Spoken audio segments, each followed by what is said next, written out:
నుండి సృష్టిని చేసిన దేవుడు, అలాగే మారాను మధురముగా మార్చిన దేవుడు, నీళ్లను ద్రాక్షరసంగా మార్చిన దేవుడు. ఇవి మన దేవుడు చేసిన గొప్ప కార్యాలు. బైబిల్లోనే కాదు, మన జీవితాల్లో కూడా అనేక అద్భుతాలు చేయగలిగిన దేవుడు మన దేవుడు. పెద్దలు అంటారు కదా, ఇల్లు కట్టి చూడు, పెళ్లి చేసి చూడు అని చెప్పి. అంటే మనిషికి ఈ రెండు విషయాలు కూడా కష్టమైన పనులు, ఈ పనులు. అందుచేత ఇల్లు కట్టి చూడు, పెళ్లి చేసి చూడు అని చెప్పి పెద్దలు మాట్లాడుతూ ఉంటారు. ఈ రెండు కడితే గనక, ఈ రెండు చేస్తే గనక వాళ్ళు నిజంగా ఆశీర్వదించబడినట్లు లెక్క. కానీ వాటిని కూడా దేవుడు చాలా సులువుగా, ఊహించని రీతిగా ఆయన జరిగిస్తూ ఉంటాడు. యెహోవా ఇల్లు కట్టించని ఎడల దాన్ని కట్టువారి ప్రయాస వ్యర్థమే అని చెప్పి వాక్యంలో మనం చూస్తామండి. ఎందుకంటే ఇల్లు అనేది దేవుడే కట్టాలి, పెళ్లి అనేది కూడా దేవుడే చేయాలి. ఈరోజు మా అన్నయ్య గారు నాగేశ్వరరావు గారు లేనప్పటికీ మా వదిని గారు చాలా బాధ్యతతో ఈ కార్యక్రమాన్ని ఘనమైన రీతిలో చేయడానికి, అందులోనూ సురేష్ ఇంకా ఉన్న కుటుంబ సభ్యులు వీరందరూ కూడా చాలా బాధ్యతగా, చాలా ప్రేమగా ఈ కార్యక్రమాలన్నీ కూడా నిర్వహించారు. అనేక మందిని పిలిచారు. ఓ మంచి సంబంధం సెట్ అవ్వడానికి దేవుడే కారణంగా ఉన్నాడు. వీరు ప్రార్థించి ఈ కార్యక్రమాలు చేసిన వారిగా మనం చూస్తా ఉన్నాం. ఇల్లు దేవుడే కట్టాలి, పెళ్లి దేవుడే చేయాలి. ఇది వాస్తవం. నిజంగానే ఆయన చేస్తేనే ఆశీర్వాదం. ఆయన సహాయాన్ని బట్టి మాత్రమే ఈ గృహంలో ఈ వివాహ సంతోషాన్ని మనం చూడగలుగుతా ఉన్నాం. లోకంలో మాట అంటారు ఏంటంటే, 1000 అబద్ధాలైనా సరే ఆడి ఒక పెళ్లి చేయాలి అని చెప్పి. నిజంగా అబద్ధాలతో, లేదంటే అబద్ధాలలో ఆశీర్వాదం లేదు, లోకస్తులు అనే మాట. ఈ వివాహ విషయంలో క్రైస్తవులు 2 జాగ్రత్తలు తీసుకోవాలి. అవేంటంటే, పాత నిబంధన గ్రంథంలో ఏదెను తోటలో ఈ ఆదాము హవ్వల విషయంలో దేవుడు సాటి అయిన సహాయాన్ని చేయాలనుకున్నాడండి. సాటి అయిన సహాయము అంటే, సాటి అయిన అంటే సరితూగే, సమానమైన, లేదంటే ఒకేలాంటి అనే అర్థాలు కలిగి ఉంది ఆ మాట. స్త్రీ పురుషులు సమానంగా, లేదంటే సరి అయిన జోడీగా ఉండాలనేది దేవుని ఉద్దేశం. జాగ్రత్తగా గమనించాలి. ఎక్కడ కూడా మనం చూస్తా ఉన్నాం. నాకు కూతురు అవుతుంది వినీత. నిజంగా మా మందిరంలో మా అమ్మగారు చెప్పినట్టు ఓ మంచి పరిచర్య చేసిందండి, చాలా బాధ్యతగా. నిజానికి మందిరపు తాళాలు కూడా ఆవిడ దగ్గరే ఉంటాయి. మరి ఇప్పటి నుంచి ఎక్కడ పెట్టాలనేది మా ఆలోచన చేస్తా ఉన్నాం. చాలా బాధ్యతగా ఆమె వ్యవహరించారు. ఓ మంచి ఉద్యోగాన్ని కలిగి, మంచి చదువు చదివి, ఎన్ని ఎలా ఉన్నా సరే దేవునికి ఇచ్చే ప్రాధాన్యత విషయంలో ఎప్పుడూ తగ్గలేదండి. దానికి కారణం ఏంటంటే, మరియమ్మ గారు ఈ పిల్లలందరినీ అలా నడిపించారు. ఓ మంచి ప్రార్థనా జీవితాన్ని కలిగి, ప్రస్తుత దినాల్లో మా అన్నయ్య దూరం అయిన తర్వాత ఈ సమయాన్ని వ్యర్థంగా గడపకుండా సేవ విషయంలో ఓ దైవజనురాలుగా ఆయా ప్రాంతాల్లో ఖాళీ లేకుండా ఆవిడ తిరుగుతూ ఉంది. పరిచర్య నిమిత్తం ఎక్కడ సేవకుల సదస్సులున్నా, లేదంటే పరిచర్యలో ఆదివారం ఎట్టి పరిస్థితుల్లో ఖాళీగా ఉండకుండా ఆమె జీవితాన్ని దేవుని కొరకు ఆవిడ ఖర్చు పెడతా ఉంది. ఓ మంచి ప్రార్థన చేస్తూ పిల్లలను ఆ రీతిగా పెంచాలని చాలా ఆశ కలిగి ఉందావు వినీత. నిజంగానే ఓ మంచి పరిచర్య మందిరంలో చేసిందండి. నిజంగానే ఆడపిల్లల్ని ఆ రీతిగా పెంచాలని నేను కోరుతా ఉన్నాను. మిగిలిన వారు ఇప్పటి వరకు ఆడపిల్లలు పెళ్ళయి వారు వాళ్ళ ఊర్లకు వెళ్ళిపోయారు. కానీ వినీత ఈ రోజు వెళ్ళబోతా ఉంది. నిజంగా ప్రతి కుటుంబంలో, ఆడబిడ్డ కలిగిన ప్రతి కుటుంబంలో ఈ రోజు చాలా వేదనకరమైన రోజు. ఎందుకంటే మా నాన్నగారిని చూశాను, మా అమ్మగారిని చూశాను. నా చెల్లికి వివాహం, అలాగే ఈ ప్రధాన కార్యక్రమంలో అమ్మాయిని పంపించేటప్పుడు వారు పడిన వేదన నేను చూశాను, పట్టుకోలేము. కానీ ఇది జరగడం తప్పనిసరి. ప్రతి కుటుంబంలో ఆడబిడ్డ ఉన్న కుటుంబాలలో పంపించాలి, ఖచ్చితంగా పంపించాలి.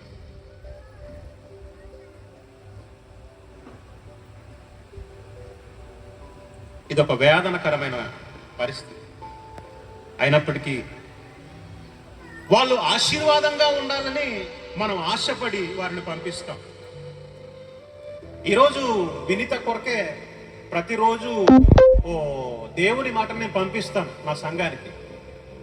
ఈరోజు పంపించిన మాట ఏంటంటే, కుమారి ఆలకించుము, ఆలోచించి చెవియొగ్గుము, నీ స్వజనమును నీ తండ్రి ఇంటిని మరువుము.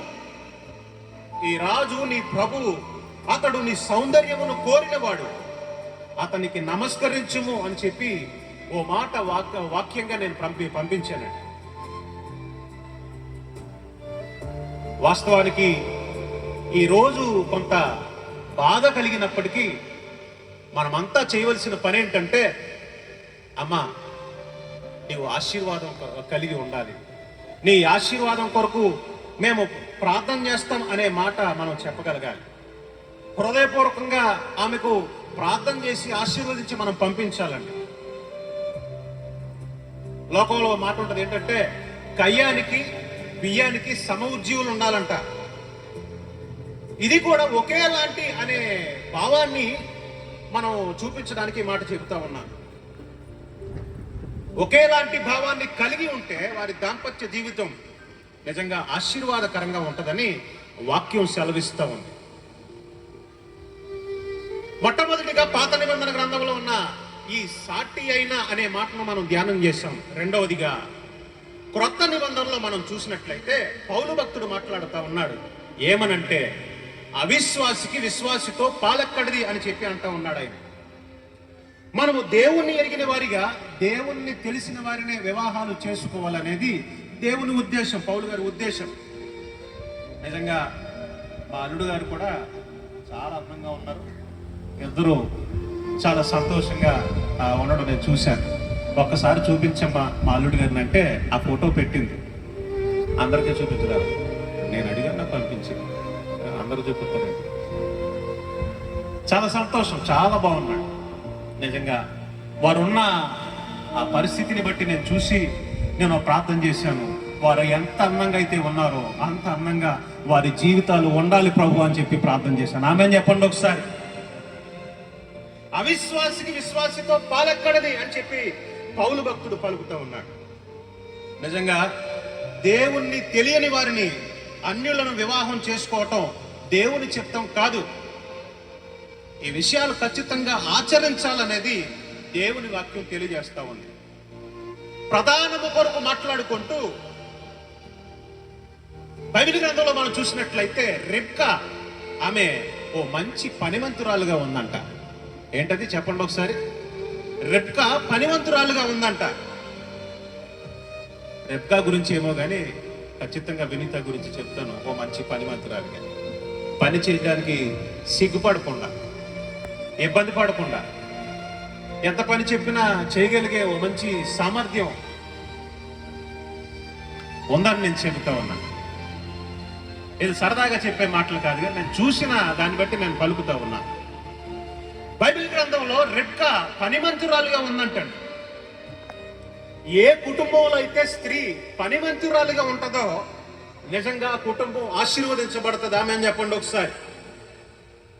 వాక్యంలో మనం చూస్తాం, జ్ఞానవంతురాలు తన ఇంటిని కట్టును అనే వాక్యాన్ని మనం చూస్తా ఉన్నాం. ఇంటిని చక్కబెట్టే బాధ్యత దేవుడు స్త్రీకి మాత్రమే ఇచ్చాడండి, చక్కబెట్టే బాధ్యత. అలాగే పురుషుడి విషయంలో చూస్తే ఇక్కడ పురుషుడు లేడు, పెండు కొడుకు లేడు. అయినప్పటికీ చెబుతున్నాను ఏంటంటే, రేపొద్దున వినీత చెప్పాలి అక్కడ ఈ మాట. ఏ మాట అంటే, ఇస్సాకు పొలములో ధ్యానిస్తూ ఉన్నాడంట. ఈ ఇస్సాకు ప్రార్థనాపరుడు. వివాహం జరిగిన తర్వాత అతనికి గర్భఫలం కలగకపోతే ప్రార్థన చేశాడంటండి, ప్రార్థన చేశాడు. హాస్పిటల్స్కి పరిగెట్టే ముందు మనం ప్రార్థన జీవితాన్ని కలిగి ప్రార్థన చేయగలగాలి. ఏ స్త్రీ అయితే పనిమంతురాలుగా ఉంటుందో, అలాగే ఏ పురుషుడైతే కుటుంబంలో ప్రార్థనా పరుడుగా ఉంటాడో ఆ కుటుంబాలు ఖచ్చితంగా ఆశీర్వదించబడినట్లుగా మనం బైబిల్ గ్రంథంలో చూస్తూ ఉన్నాం. వినీత వెళ్ళిపోతుందంటే పోయిన వారం నేను అంటున్నాను వినీతతో, ఏమనంటే అమ్మ ఏదో రకంగా మన ఇంటికి తీసుకొచ్చే అంటున్నాను. నేనే చాలా బాధపడుతున్నాను, ఎందుకంటే ఓ సేవకునిగా నా సంఘంలో ఓ మంచి పరిచర్య వినీత చేసింది. ఒకవేళ అక్కడికి వెళ్ళి అక్కడ ఉన్నప్పుడు కూడా ఆ సంఘంలో కూడా ఓ మంచి పరిచర్య చెయ్యాలి. మన సంఘానికి, మన ఊరికి, మన కుటుంబానికి ఓ మంచి పేరు తీసుకురావాలి. ఆమెన్ చెప్పండి ఒకసారి.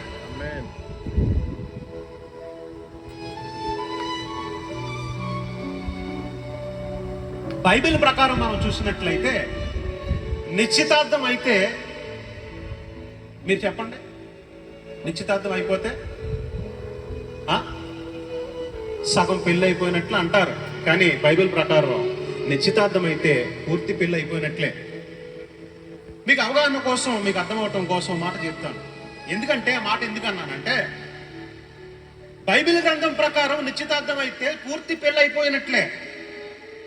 ఎందుకంటే యోసేపు మరియుల విషయంలో మనం చూసినట్లయితే దేవదూత అంటది ఏమనంటే నీ భార్య అని సంబోధిస్తుంది. అప్పటికి వారికి ఎంగేజ్మెంట్ మాత్రమే అయింది, నిశ్చితార్థం మాత్రమే అయింది. అయితే దేవదూత ఏమంటుంది, నీ భార్య అని సంబోధిస్తూ ఉంది.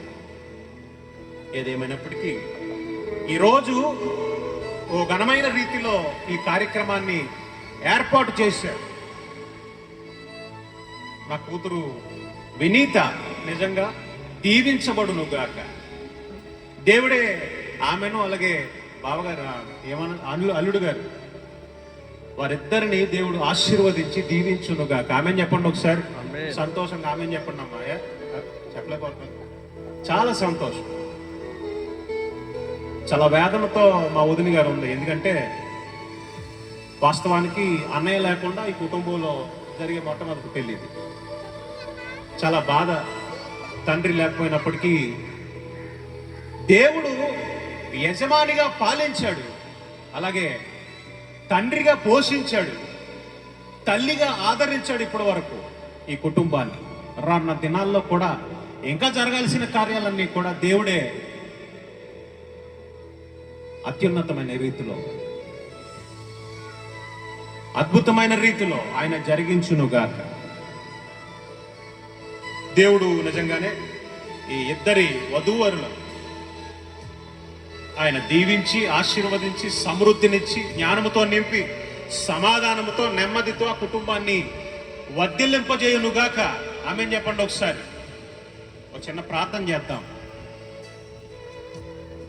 ప్రతిభ చిన్న ప్రార్థన చేస్తుంది పాస్టర్ గారు. ఆ ప్రార్థన చేసిన వెంటనే దీవెన తీసుకుని మనం భోజనాలు కూర్చుందామండి వెంటనే.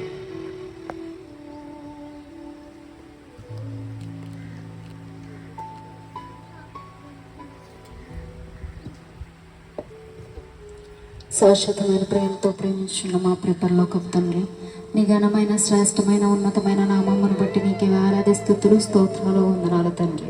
ఈ యొక్క ఉదయకాల సమయంలో తండ్రి వినీత వివాహం నిమిత్తమై తండ్రి ప్రధాన కార్యక్రమం కొరకు సిద్ధపరిచి తండ్రి పెండ్లి కుమార్తెగా ఇక్కడ సిద్ధపరిచి ఉన్నాం తండ్రి.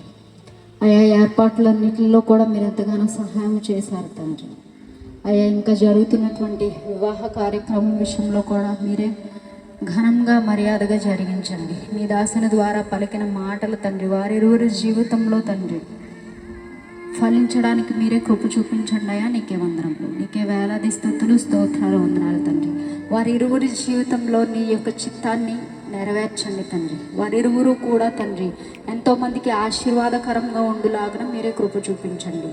ఈ యొక్క వివాహం తండ్రి ఇంత ఘనంగా జరిపించుకున్నందుకు మీకే వేలాది స్తుతులు స్తోత్రాలు చెల్లించుకుంటూ జరగబోయేటటువంటి కార్యక్రమాలన్నింటిలో కూడా తండ్రి మీరే తోడై ఉండి నడిపిస్తారని నమ్ముచు యేసుక్రీస్తు వారి అతి శ్రేష్టమైన దివ్యమైన నామం పెట్టి వేడుకొని ప్రార్థించుకొనిచున్నాం మా ప్రియ పరలోకపు తండ్రి. ఆమేన్. ఆమేన్.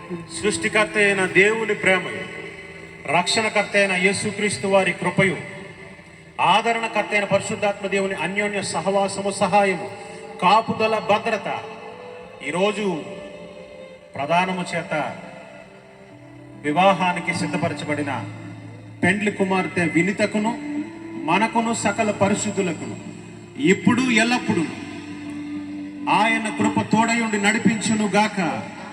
ఆమేన్. ఆశీర్వాదంబుల్ మా మీద వర్షింపజేయుమిషా,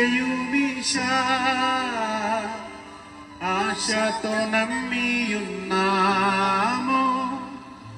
నీ సత్య వాగ్దాతము. ఇమ్మాహి మీద కృమ్మారించుము దేవా, క్రమ్మార ప్రేమ వర్షం